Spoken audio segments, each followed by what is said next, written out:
Mama Arafa, kwa yote ambayo kwa umenielezea na kwa yale ambayo kwa na mimi nafahamu katika hii jamii yetu, vitu ambavyo kwa mlikuwa mkivifanya si vya kuridhisha.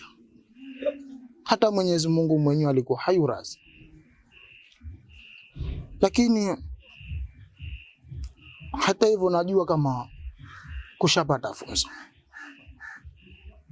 kwa sababu Waswahili wasema kosa si kosa, kosa ni kurejea kosa. Kwa najua kabisa mazali kunkuja kwangu tayari kushapata funzo, hususan kabisa malezi ambayo kwa umelelewa wewe na wazazi, si malezi ambayo kwa wewe umemlea mtoto wako, kwa sababu hata jamii wenyewe ilikuwa tayari ishaanza kuwatenga, ishaanza kusema Mama Arafa sisi hatuna haja naye kwa lolote, kwa chochote. Kwa sababu gani? Ya yale ambayo ulikuwa ukiyatenda wewe pamoja na mtoto wako.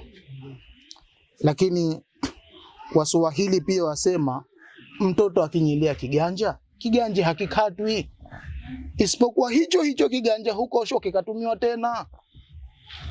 Kwa hiyo ninachomaanisha kwa bado ipo fursa kubwa sana ya kurudi kwa Mwenyezi Mungu, na Mwenyezi Mungu yeye akakupokeeni kwa mikono yake miwili. Hakuna tatizo lolote. Mimi nadhani fursa bado ipo. Kama fursa ipo, muitumie inavyopaswa kutumiwa. Sawa mamangu? Shafahamu. Sasa mamangu, hilo ndo swala la msingi. Kwa hiyo mimi ninachoona hapa, swala la msingi wewe ni kurudi ukamwelekeza mwanao kwenye misingi ile ambayo wewe umefundishwa na wazazi. Mimi naona itakuwa hakuna tatizo jingi. Sawa mama? Sawa baba. Asante sana.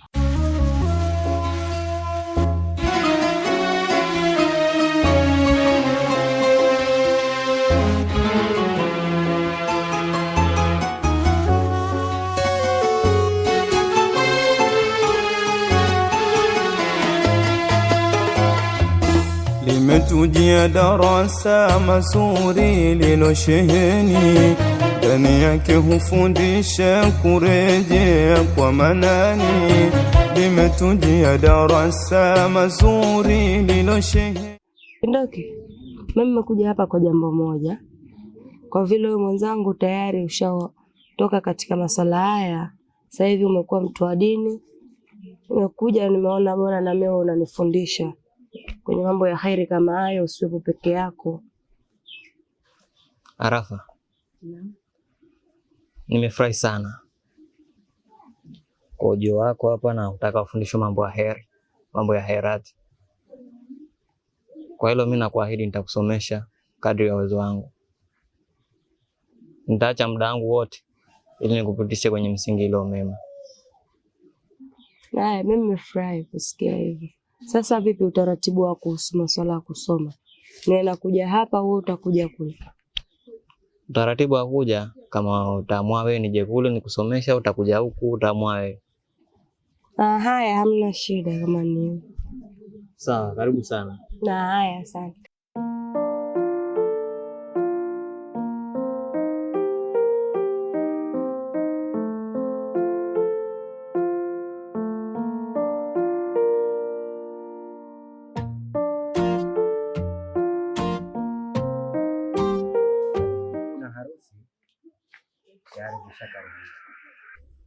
Na nikijiangalia, yani mwenzako sina furaha hata kidogo kwa sababu ya kumpoteza dada yangu Radia. Haji, mimi kwanza nikupe pole, lakini pia nikuombe usihuzunike sana, kwa sababu msiba ni kawaida, na tunapopata msiba tumeruhusiwa kuhuzunika, lakini kwamba sio kiasi kikubwa mpaka yani mtu ushindwe kufanya mambo mengine, kwa sababu sisi sote ni wa Allah na kwake tutarejea. Leo Radia ameenda, lakini kuna maisha baada ya kifo chake. Isiwe sababu ya kifo chake tusitishe mambo yote, ni vibaya, na ndio maana nakuomba usihuzunike kiasi hicho. Sawa Mariam, mimi nimekuelewa. Arafa, Naam. kwa vile umeniita nje nikusomeshe, nataka nitimize wajibu wangu. Na leo tutaanza na sura al-Fatiha. Inshallah.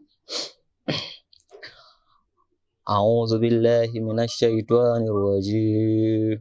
A'udhu billahi minash shaitanir rajim. Bismillahir rahmanir rahim. Bismillahir rahmanir rahim. Alhamdulillahi rabbil alamin. Alhamdulillahi rabbil alamin. Ar-Rahmani Rahim.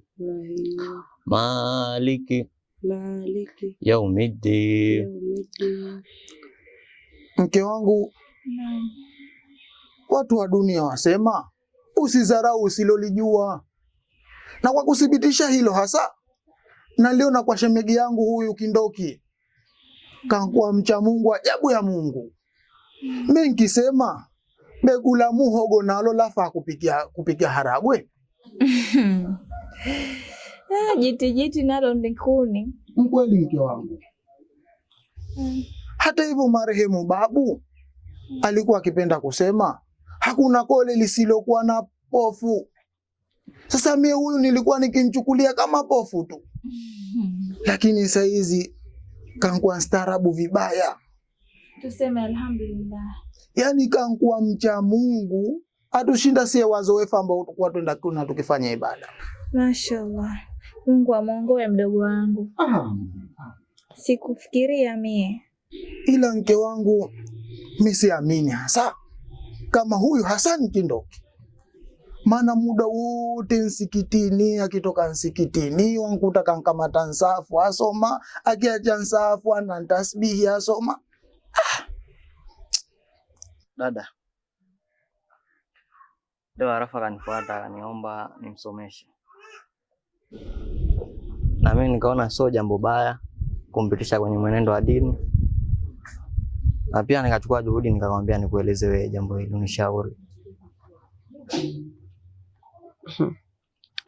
Kama atakuwa na nia kweli kusoma, itakuwa kakupa moja ya faida, kwa sababu na wewe utakuwa umepata faida kidogo kwa Mwenyezi Mungu. Lakini sasa kama ana nia nyingine, kwa sababu mtu huwezi kujua dhamira yake, na ukizingatia yule mlikuwa mna mahusiano ya karibu, unajua wewe ni mwanaume afu yeye mwanamke, asi wanawake Mungu mwenyewe tu anasema tuna vitimbi sana.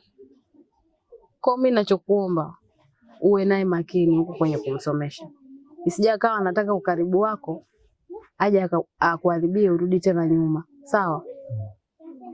Sawa dada, nitakuwa naye makini, sitafuata ambacho anataka yeye, mimi nitafuata mwenendo wa dini tu ninavyosema. Sawa, mimi nitakukwambia ndio hicho, uwe naye makini. Sawa dada, nimekuelewa na nitafanyia kazi.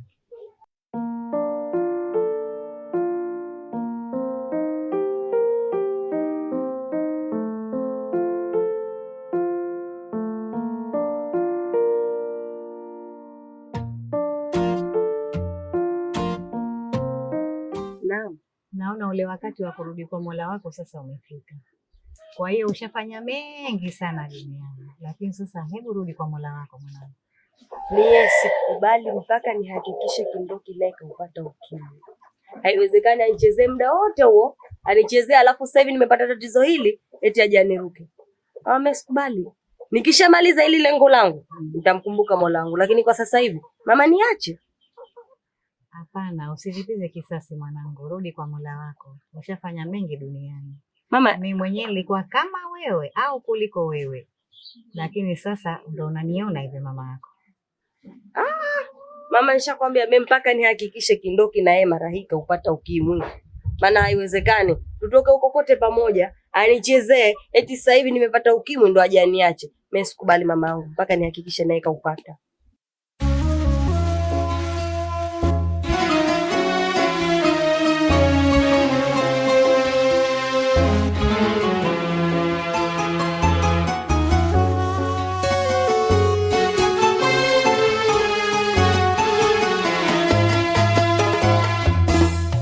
limetujia darasa mazuri lilosheheni, ndani yake hufundisha kurejea kwa manani.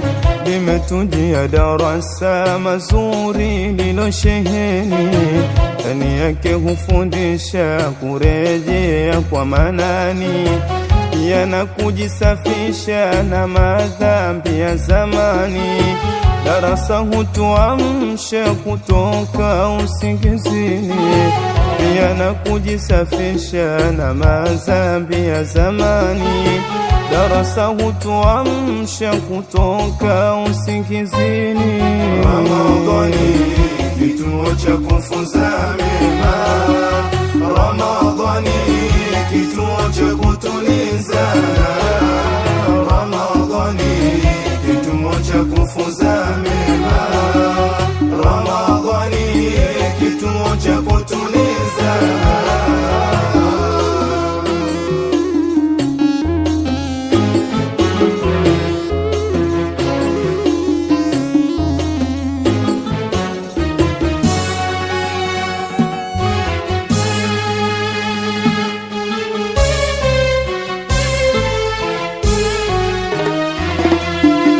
Darasa la kila mwaka hufika ulimwenguni, mwalimu wao